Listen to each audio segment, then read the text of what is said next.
किसी डिप्रेशन में जा सकते हैं, ना किसी मुसीबत में जा सकते हैं, ना उनके ऊपर रोना पीटना दांतों का पीसना है। अब तो वो मर गए हैं, इस दुनिया से रुखसत ले चुके हैं। इस दुनिया के अंदर ही सब कुछ था, जो कुछ तकलीफें झेली थी 60 साल 50 साल में झेल ली सबने।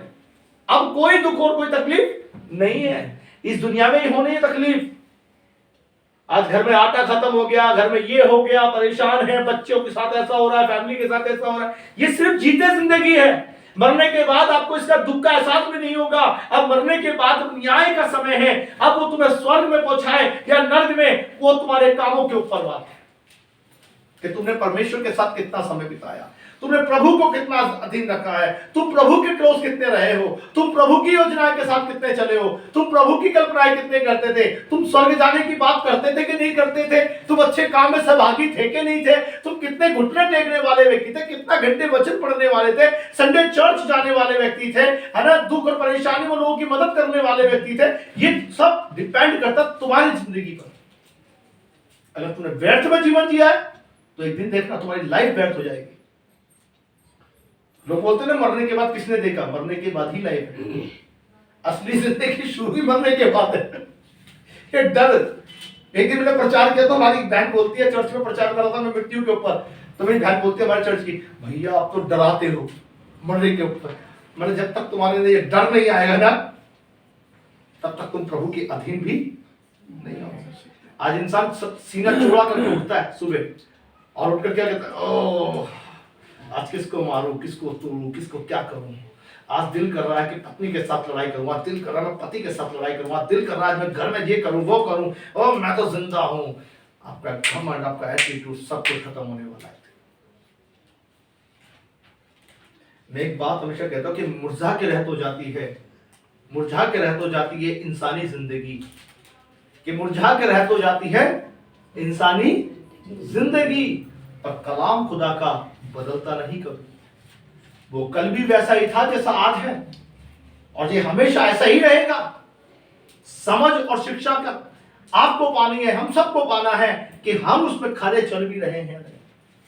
अगर हम उसमें ईमानदार नहीं है तो हमारा प्राण शरीर सब नाश होगा। इससे तीन बातें, बुद्धिमान अपनी बुद्धि पर, ताकतवर अपनी ताकत पर, और दौलतमंद अपनी दौलत, ये सब कुछ व्यर्थ हो जाएगा। क्या लेके आए और क्या लेके चले जाओगे, कुछ भी हमारा नहीं है। हमें सोच रहे बच्चे मेरे हैं, सब कुछ छोड़ के जाना पड़ेगा भैया। जब एक इंसान मरता है सबसे पहले पता क्या करते हैं लोग, मरने के 2 घंटे बाद, आधे घंटे बाद ही एक बात बोलते हैं, कब्रिस्तान में फोन कर दो। कभी ये नहीं कहते कि जरा रुको 2-4 दिन रख लो, मरने की खबर आ जाए 5 मिनट बाद एक कॉल पड़ता है कि कब्रिस्तान में फोन करो, है कि नहीं। हम उसे 5 मिनट बर्दाश्त नहीं कर सकते, करते हैं बर्दाश्त। रिश्तेदार भी आते हैं, दोस्त अजीज भी आते हैं, जल्दी करो जल्दी करो जल्दी करो जल्दी करो। सब कुछ उस व्यक्ति ने तुम्हारे और मेरे लिए किया, लेकिन 5 मिनट बाद वो हमारे लिए एक बेजान हो गया। किसी काम का बेजान तो ये भी है, बेजान तो ये भी है। हम इन्हें क्यों नहीं फेंक देते हैं, क्योंकि इनके लिए तो प्रभु ने कहा ही नहीं। प्रभु ने तो कहा है हमारे लिए कि तुम मिट्टी से बनाओ, अंत में मिट्टी में मिल जाएगा। कितनी दीवारें खड़ी कर लो, कितने घर बार सजा लो, कितने अपने आप को सजाओ और संभाल लो, कितने खूबसूरत बनकर घूमो, तुम्हारा जीवन मिट्टी है। और मिट्टी कभी भी किसी काम की नहीं है। मिट्टी जब तक काम की जब तक तो परमेश्वर के साथ चल रही है। इस संडे में एक बात बता रहा था लोगों को, एक व्यक्ति ने कहा जो खुदा दिखता नहीं उसकी इबादत करके मिलेगा क्या। तो हम जैसा एक सरफरा खुदा का चाहने वाला था, उसने उठाया पत्थर और मार दिया सर पर। सर पर जैसे ही मारा तो एक बड़े पादरी के पास पहुंचा। वो बात ऊंचे लेवल पर गई कि इस पादरी ने मुझको पत्थर मारा। कोर्ट में बात हुई, समाज में बात हुई कि भाई क्यों मारा इसको पत्थर। मुझे जैसा एक सरफरा पादरी था, उसने कह दिया भैया ये कह रहा था उस बेजान पर, जिस खुदा को हम जानते नहीं है, जिस खुदा को जो खुदा दिखता ही नहीं है, जो खुदा दिखता नहीं है उसकी इबादत क्यों करें। ये लोगों को ये सिखा रहा था। तो मैंने उठा के एक पत्थर मार दिया, उसके पत्थर शरीर पर मारा, पता नहीं दुख क्यों हो रहा है इसको। तो बोला दुख होगा क्यों नहीं इसको, इसके सर पर चोट आई तो दुख तो होगा। तो बोला भैया मैं कैसे यकीन करूं इसे दुख हो रहा है। मुझे से व्यक्ति ने बोला कि मैं कैसे यकीन कर लूं कैसे दुख हो रहा है। तो उस व्यक्ति ने कहा मुझे तो पता है दुख हो रहा है, मुझे पेन हो रहा है, दर्द हो रहा है, शरीर पर चोट लगी, और दुख कहां से निकल के आ रहा है? हाँ? अंदर से, आत्मा से। जैसे आत्मा को इंसान नहीं देख सकता, उसी प्रकार परमेश्वर को भी तुम नहीं देख सकते। उसकी आराधना तो शरीर से नहीं होती है, उसकी बातें शरीर से नहीं होती है। दिखाने को तुम सारे काम कर लेते हैं, उसकी तो सच्चाई है ना, वो तो अंदर से बनी रहती है। उसकी जो सच्चाई, उसकी जो खराई है ना, वो हमारे अंदर से है। वो हमें अंदर से देखता है। बाहर से आप हो सकता है कि टूटे हुए व्यक्ति हो, एक कमजोर व्यक्ति हो, लेकिन वो आपकी असली मजबूती देखता है अंदर से। आपके शरीर के घाव दिखाई देंगे, लेकिन आत्मा में अगर आप रो भी रहे हो ना, तो प्रभु को वो दिख रहा है कि मेरा बेटा पेन में है। उसने आपको पेन सहने की भी सामर्थ्य दी है। हालेलुया। एक और आयत पढ़ दें प्लीज, मैं समाप्ति की ओर जाऊंगा। इसी का 28 उसका 20 पढ़े, इसी का 28 का 20, और यूहन्ना 3 उसका 18 पढ़ना बाद में। 28 का 20।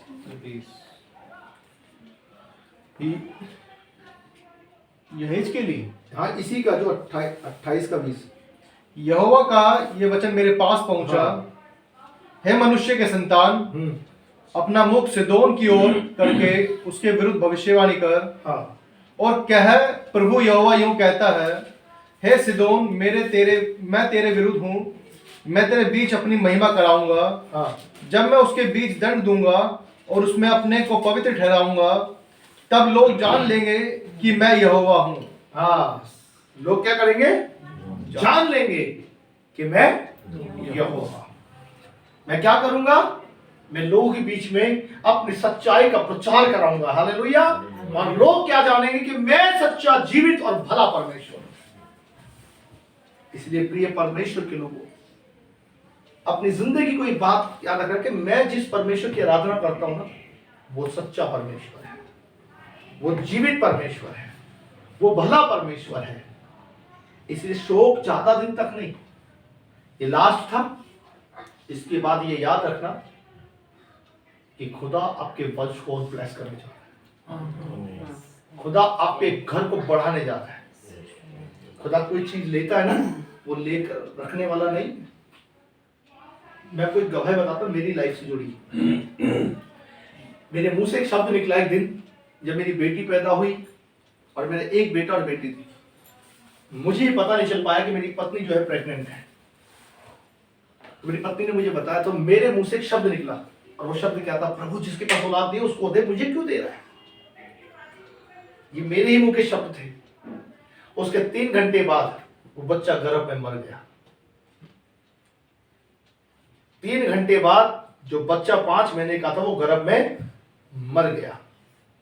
और मरा वो दिल्ली में नहीं था, मैं अपनी वाइफ को लेकर मेरठ गया हुआ था किसी मीटिंग में। ट्रेन के अंदर एक हादसा हुआ, चलती ट्रेन के अंदर एक हादसा हुआ। मेरठ उतरने के बाद मेरी वाइफ पैर होना शुरू हुआ। एक मरा हुआ व्यक्ति, बच्चा आधा नीचे और आधा अंदर था। मेरी वाइफ पागलों की तरफ तड़फ रही थी, और मुझे शब्द याद नहीं थे। जब ये शब्द मुझे याद नहीं आए, वहां की मुस्लिम कम्युनिटी आई, बहुत सारे मुस्लिम भाई लोग इकट्ठे हुए, और उन्होंने मेरी मदद करी। प्रभु ने उनके द्वारा काम किया, और वो मुझे एक हॉस्पिटल में लेकर, और सबसे बड़ी बात, जिस मीटिंग में मैं जा रहा था, मोबाइल फोन मैं अपना घर भूल गया। जिस मीटिंग में मुझे जाना था, मोबाइल नंबर उसी में था, अब मोबाइल का जो नंबर था वो उसी में ही था, और मोबाइल में घर पे भूल गया चार्जिंग पे लगा के। मेरे पास फोन नंबर नहीं। मेरठ में मैं अकेला व्यक्ति। रात को 12:30 बजे एक मरा हुआ बच्चा मेरी गोद में लाके रख दिया गया। मैं अकेला कब्रिस्तान में जाकर उस बच्चे को दफन कर रहा हूं। अकेला खड़ा हूं कब्रिस्तान के अंदर, कोई मेरे साथ नहीं है। गड्ढा खोदकर बाइबल की एक आयत पढ़कर, और जैसे ही मैंने उसको रखा, उस कब्र में से एक आवाज मुझे आने लगी कि ये शब्द आपने कहे थे, इसलिए मैंने उसे तुझसे ले लिया। कब्र में डालते हुए मैं रोते हुए एक बात कह रहा था, जो तूने लिया है मुझे चाहिए। प्रभु जो आपने लिया है मुझे आपसे वो अब चाहिए। मेरी वाइफ उस बात को भुला नहीं पाई और उसके 3 महीने बाद प्रभु ने मुझे एक खुशखबरी दी, जो मेरा सबसे छोटा बेटा है, उसी के सब शक्ल और सूरत में प्रभु ने मुझे वापस दिया। हालेलुया। कई बार हमारी जिंदगी से कुछ गुनाह ऐसा होता है, अब सोच कर देखो, मैं वहां अकेला कब्रिस्तान में खड़ा हूं और दुआ कर रहा हूं, रोते हुए 12:30-1 बज रहा है, और मैं दुआ करते उस बच्चे को दफन कर रहा हूं 12:30-1 बजे, और दफन करते हुए मेरी आंख से आंसू टपक रहे, लेकिन मैं प्रभु से क्या कह रहा हूं? हो सकता मेरी गलतियां हैं, प्रभु मुझे माफ कर, लेकिन जो आपने लिया है वापस चाहिए मुझे। और प्रभु ने मुझे लौटा कर वापस किया। हालेलुया। क्योंकि हमारा परमेश्वर कभी लेकर नहीं रखता। मेरे एक दोस्त था, उसका एक बच्चा मरा, मैंने बोला प्रभु तुझे डबल दे दी जा। आपको पता है ट्विंस बच्चे हुए मंगोलपुरी में। प्रभु कभी भी किसी को किसी कुछ चीज लेता ना, वो लेकर रखता नहीं, वो देता है। अगर वो आपकी मम्मी को लिया ना, वो किसी ना किसी की शक्ल में आपको लौटा कर वापस कर देगा। हालेलुया। क्योंकि वो करने वाला परमेश्वर है। अब शौक के पीछे नहीं भागना है। अब तो एक बात सोचना है, परमेश्वर का तो परमेश्वर के पास चला गया, लेकिन मैं प्रभु के राज्य के लिए मेहनत करूंगा, मैं प्रभु के राज्य के लिए जाऊंगा आगे, और प्रभु मुझे सफल करेगा। देखना, ऐसा नहीं कि वो हमारे लिए दुआ नहीं कर रही होंगी, वो अब्राहम की गोद में बैठकर फरियाद कर रही होंगी। जब धनी व्यक्ति नरक में बैठकर दुआ कर सकता है कि जाके भेज दे, तो क्या अब्राहम की गोदी में बैठकर हमारे लिए हमारे अपने दुआ नहीं कर रहे होंगे? प्रभु ने सलामत रखा। हालेलुया। अंतिम आयत पढ़ दो, वो जो मैंने यूहन्ना 3 उसका 18 वचन पढ़वाया है, उसको पढ़ दो।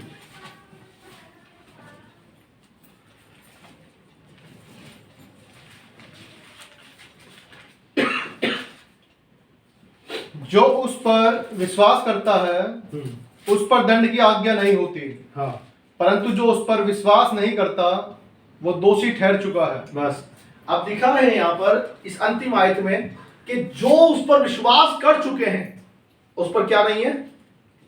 दंड। मतलब वो दंड यीशु मसीह के द्वारा खत्म हो गया, वो दंड टूट गया, भाग गया, क्योंकि हमने उसके इकलौते बेटे यीशु मसीह को अपना उद्धारकर्ता के रूप में स्वीकार कर लिया। अब दंड और सारे श्राप हमारी जिंदगी से खत्म हो गए। हालेलुया। अब जब वो श्राप खत्म हो गए तो अब हमें दंड की ओर नहीं परंतु उद्धार की ओर बढ़ना है। हालेलुया। अब हमें उसको थाम कर रखना है कि प्रभु ने जो मेरी ये योजनाएं बनाई है मैं उसमें सफल होता जाऊंगा। हालेलुया। आइए हम प्रार्थना करें, अपनी आंखें बंद करें, अपने स्वरूप को झुकाएं। सर्वशक्तिमान परमेश्वर, राजाओं के राजा, प्रभु के प्रभु, जिंदा और जीवित अनुग्रहकारी परमेश्वर, मैं प्रार्थना करता हूं परमेश्वर, सचमुच आपने आज के वचन के द्वारा हमसे बातें की और जो कुछ तेरे वचन से सिखाया गया, बताया गया, प्रभु 1000 गुना फलवंत हो जाए। प्रभु हमारी जिंदगी के अंदर एक नया सब कुछ नया हो जाए और हम पुरानी बातें भूलते जाएं और प्रभु में नए होकर आगे बढ़ते जाएं और लोगों को इस बात की सच्चाई में आगे जीवंत करते जाएं कि जो प्रभु के पास है वो सब एक दिन हम उसे परमेश्वर की आवाज को सुनकर हमें हालेलुया वो उठेंगे और हम उन्हें देख नहीं पाएंगे। प्रभु जी, ये गवाहियां इस घर से, इस परिवार से पढ़ने पाए।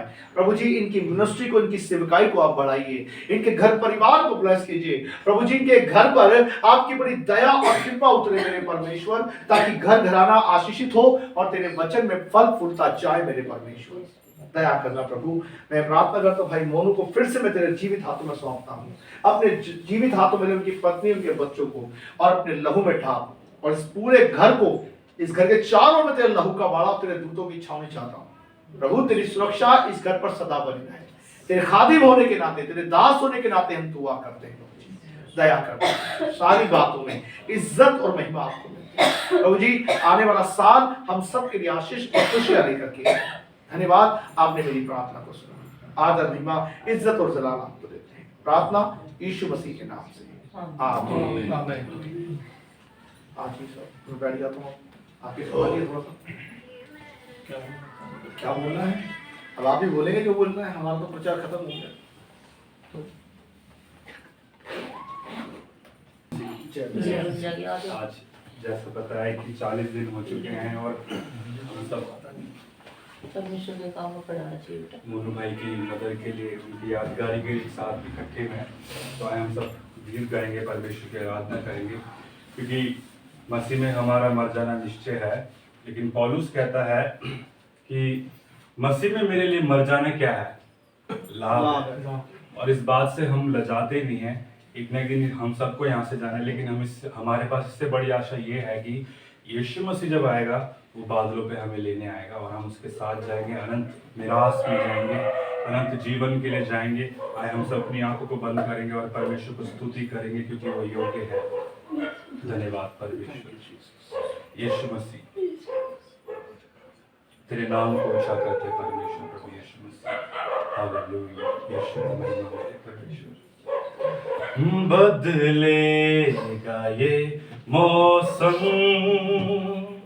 मेरा यीशु आएगा, इस धरती से हमको लेके जाने।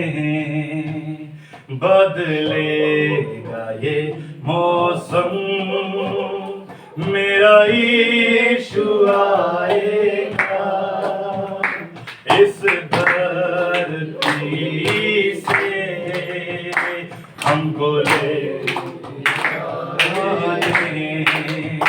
बदलेगा ये मौसम, आएगा यीशु मेरा, बादल पे सवार होके। आएगा यीशु मेरा, बादल पे सवार होके। ले जाएगा वो हमें अपने पिता के भवन में। ले जाएगा वो हमें अपने पिता के भवन में।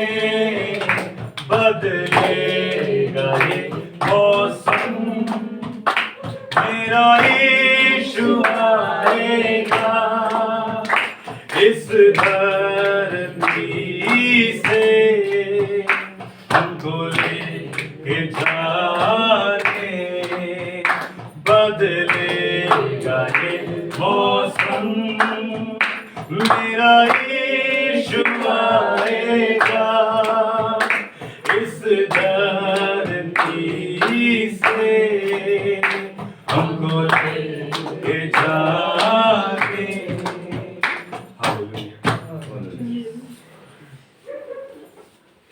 परिवार के आपकी पत्नी को बुलाओ, सिस्टर को बुलाओ।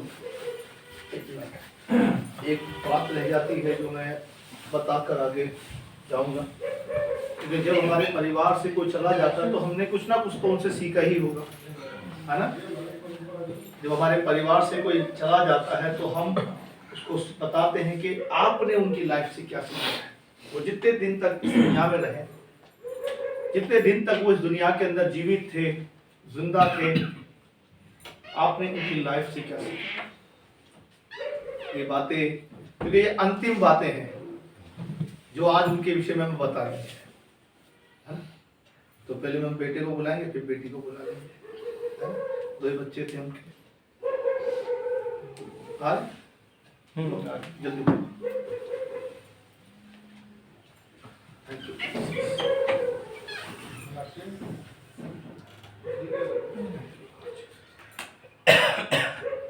5:30 बजे मुझे चर्च में पहुंचना है, फास्टिंग प्रेयर है, मुझे निकलना भी।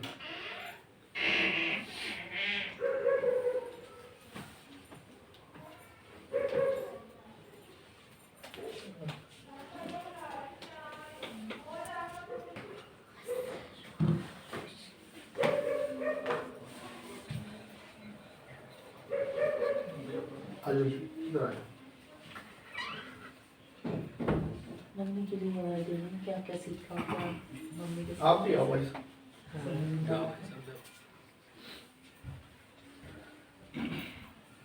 आंटी की जो एज कितने साल की है? 54।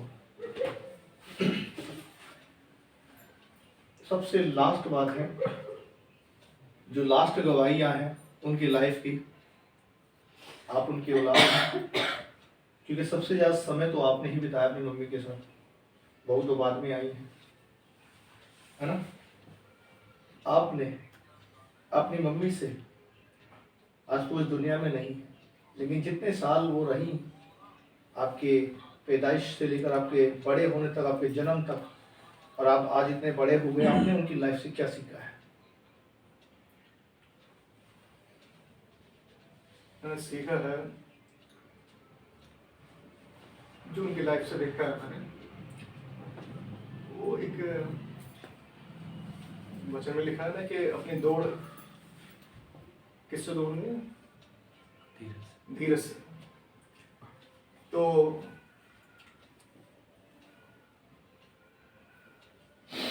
वो धीरजमंद भी थी। और क्या सीखा? ये उनकी वो सबसे ज्यादा जो सीखा है उनसे ही सीखा है, क्योंकि धीरज क्यों सीखा, कैसे धीरज से। मेन बात यह है, जब हमारी फैमिली में बहुत सी चीजें हुई, पापा बचपन में छोड़ के चले गए, जो आपने कहा सीखा, सीखने का जो मेन उनके अंदर था,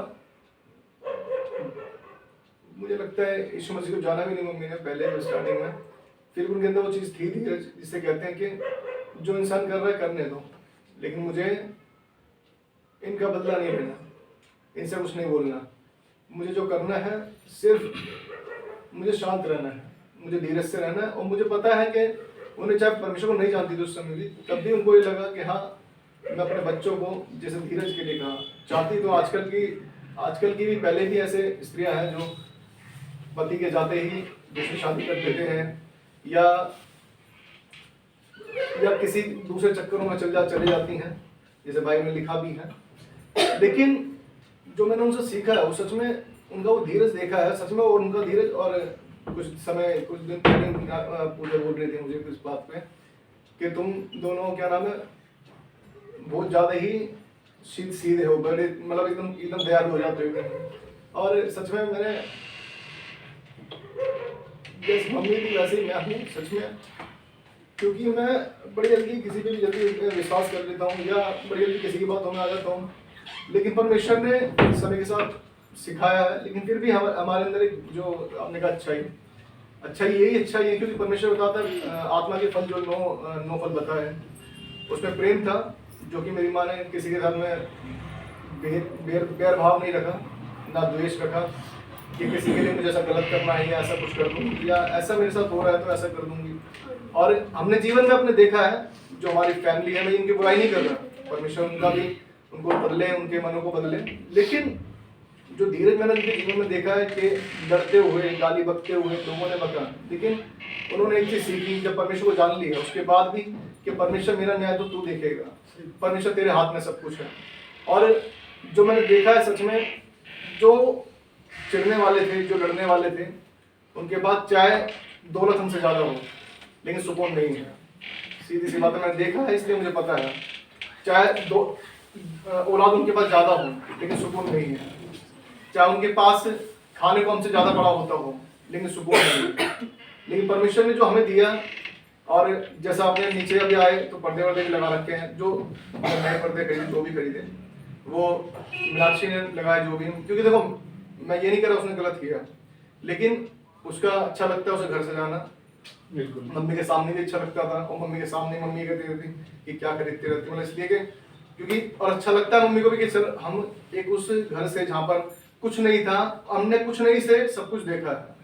आज मेरे पास शायद इतना पैसा मेरे पास सेविंग है ही नहीं मेरे पास, सीधी सी बात है, लेकिन मेरे मन में एक चीज रहती थी और रहती है, और शायद मुझे लगता है मरते दम तक निकलेगी नहीं निकलेगी मुझे नहीं पता, कि जो बच्चे मेरे या बीवी है या नाती, जो उनके लिए मैं कर सकता हूँ, मेरे बचे ना बचे, मुझे कहीं से लेके करना पड़े कोई बात नहीं, लेकिन इनके अंदर ये कुछ ना रह जाए कि कल को ये कहें कि मेरी ये चीज अधूरी रह गई।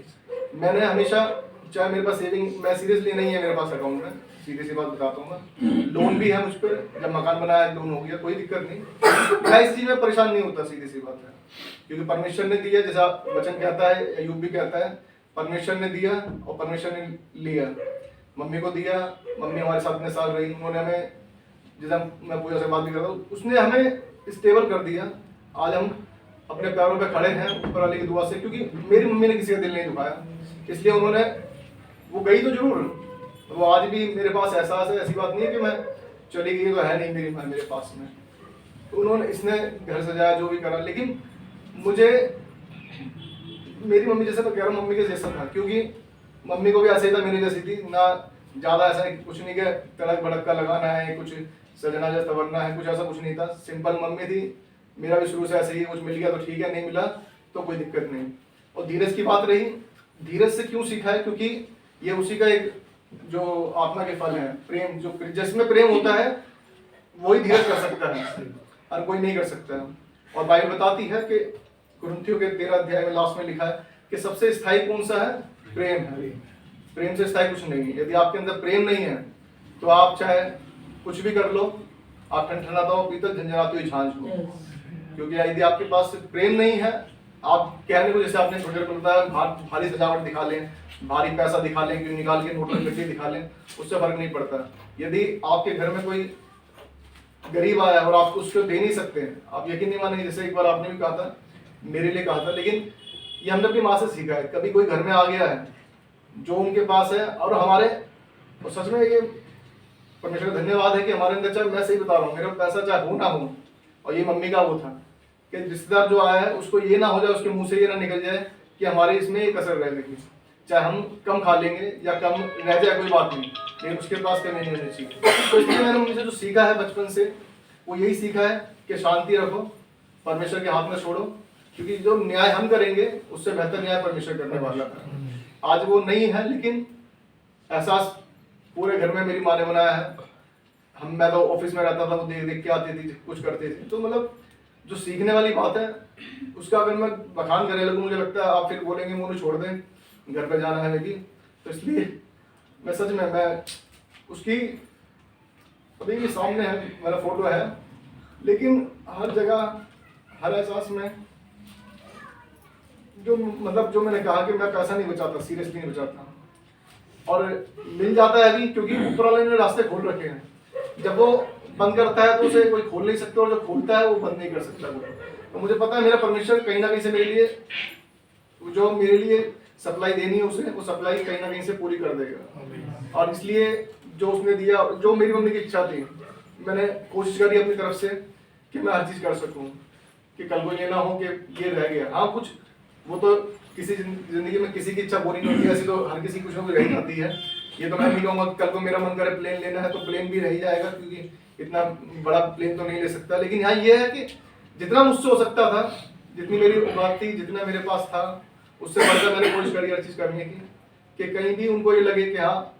उनको सबसे अच्छी बात मुझे ये है कि जब वो आंटी बैठी हैं, तो आंटी जी ने ये बताया कि कभी उन्होंने मतलब मेरी बुराई नहीं करी किसी चीज़ के लिए।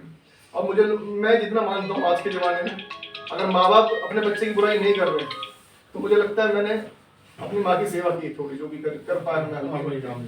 तो इसलिए बस यही कहना चाहूँगा कि परमेश्वर, मैंने अपनी माँ से बहुत कुछ सीखा है, और वो जो मैंने कहा, फिर आप बोले कि छोड़ दो मुझे, तो इसलिए मेरी माँ ने बहुत कुछ सिखाया है सीरियसली। और जो धीरज है सच में, परमेश्वर ने मुझे आज यहाँ पे भी खड़ा किया है। मेरी माँ का इच्छा थी कि वो परमेश्वर का दास बनूँ मैं, वो परमेश्वर जाने से पहले वो भी परमेश्वर ने पूरा करवा दिया।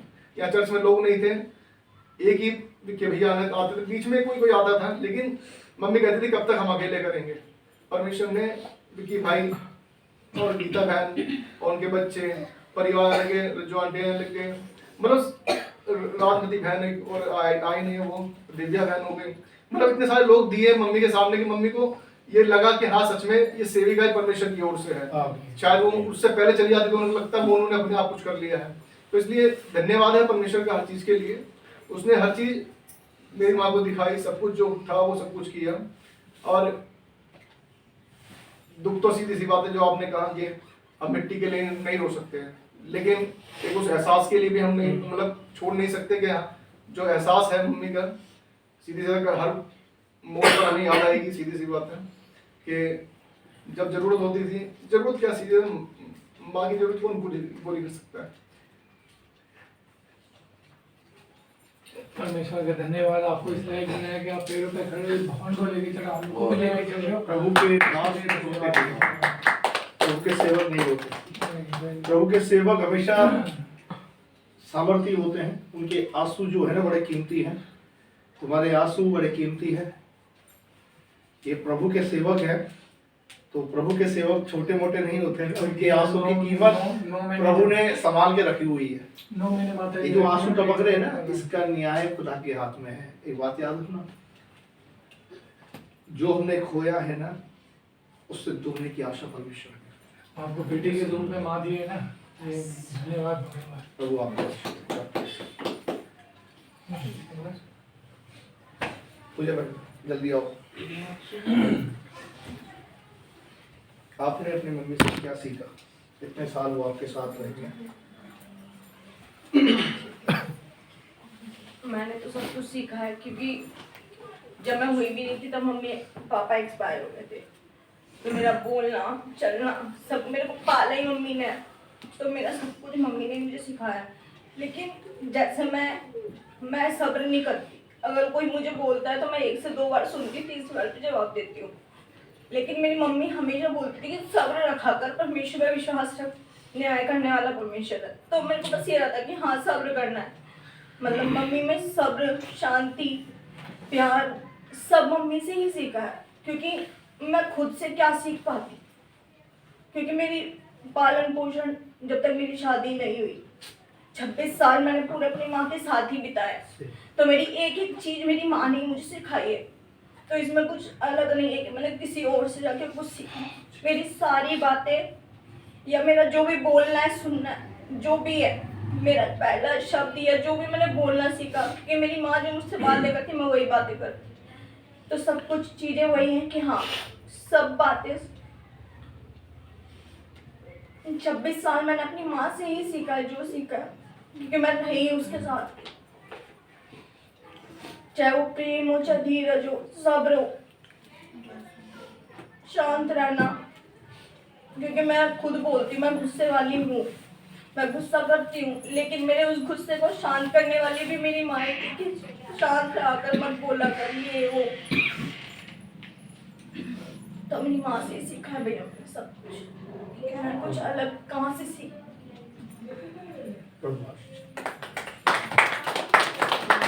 ये इनकी एक गवाही थी। इतने साल तक वो इस पृथ्वी पर रही, अपने बच्चों के जो परिश्रम उन्होंने किया, वैसे तो शब्द नहीं है, शब्द नहीं है इन बातों के।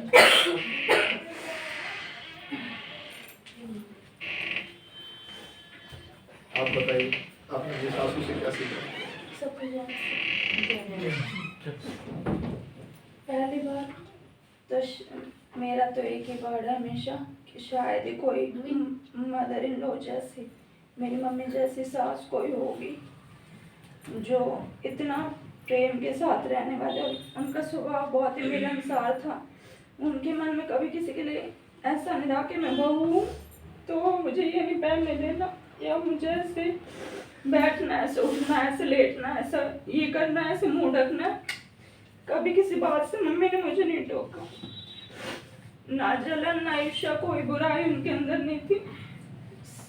उनका स्वभाव बहुत अच्छा था, अपनी बेटी की तरह मुझे रखा। आज भी मुझे मम्मी की सुबह से इतने याद आ रहे थे। इन कामों में हमेशा मम्मी मेरे साथ होती। मैं चाहे कुछ भी कर ले, लेकिन उनको खुश, बस वो हमें देख के हमेशा खुश रहे। जहाँ भी है वो हमें देखे और खुश रहे, और हम भी हमेशा खुश रहेंगे कि वो खुश रहे। हम हमेशा रोते रहेंगे तो उनका कहीं ना कहीं दुख रहेगा। उन्हें खुशी इस चीज की रहती थी कि हमेशा मैं कुछ कुछ करती रहती हूँ, तो सबसे ज्यादा उन्हें अच्छा लगता था। चाहे वो कुछ भी कर देते, मम्मी ये कर लो, मम्मी ऐसा सजा लो, मम्मी बना लो। मैं मम्मी का बर्थडे भी मनाते थे। इस बार लास्ट बर्थडे मम्मी का था। मैं मम्मी को, मेरे 40 दिन पूरे हुए थे जहाँ पे के, उसी दिन मम्मी का बर्थडे था। मैं सीढ़ियों से चढ़ के फर्स्ट टाइम यहाँ आई थी। और फिर मैंने कहा मम्मी मैं आपके बर्थडे पे खीर बनाऊंगी। मेरे पेट में भी दर्द था, इतना रिकवर नहीं हुआ था, लेकिन मैंने मम्मी के लिए किया।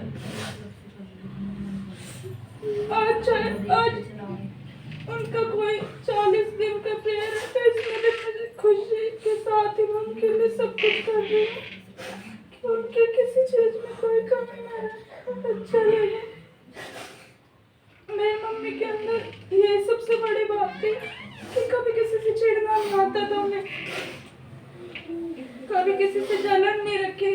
प्रेम सबसे पहला बाइबल में लिखा है, सबसे ज्यादा मेन जो परमेश्वर ने बताया वो प्रेम है, जो उनके अंदर बहुत ज्यादा भरा हुआ था। और प्रभु का ध्यान भी बहुत ज्यादा था। जब वो यहाँ से गिरी थी सीढ़ी से, तो वो उस दिन यहाँ बाइबल पढ़ी थी 2-3 घंटे बैठकर।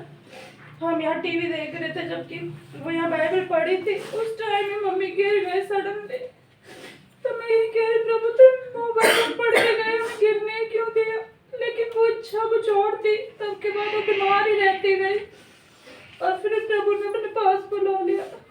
लेकिन फिर भी हमें सोच वो ठीक क्यों नहीं। लेकिन परमेश्वर ने हर एक का दिन ठहरा रखा, जन्म का और मृत्यु का। जिस तरह प्रभु के दास ने बताया, हमें भी जाना है, सबको प्रभु के घर जाना है। इसलिए आज हम दुख है उनके लिए, लेकिन आनंदित है वो प्रभु के साथ। आज शांति में इस संसार के कलेश से, चिंता से, लड़ाइयों से और जो भी लोगों की चिंताएं थी, उन दवाइयों बीमारियों से प्रभु ने उन्हें हर चीज से अपनी गोद में बिठा लिया, अपने साथ रखा है, अपने पंखों में छिपा लिया। प्रभु ने अनंत जीवन में बुला लिया, अनंत जीवन उन्होंने पा लिया है। हमें विश्वास है कि हम सब भी उनके साथ रहेंगे, हम सब भी उनसे मिलेंगे। बस कि उन जैसा कोई नहीं था। बस मैं यही कहना चाहूंगी, उनमें प्रभु का बैर और कोई बुराई नहीं थी, सब कुछ। आइए हम अंतिम दुआ में चलेगा। मैं चाहूँगा पास्टर जी को बोलूँ। आनंद भाई अंतिम दुआ में जाएंगे हम लोग।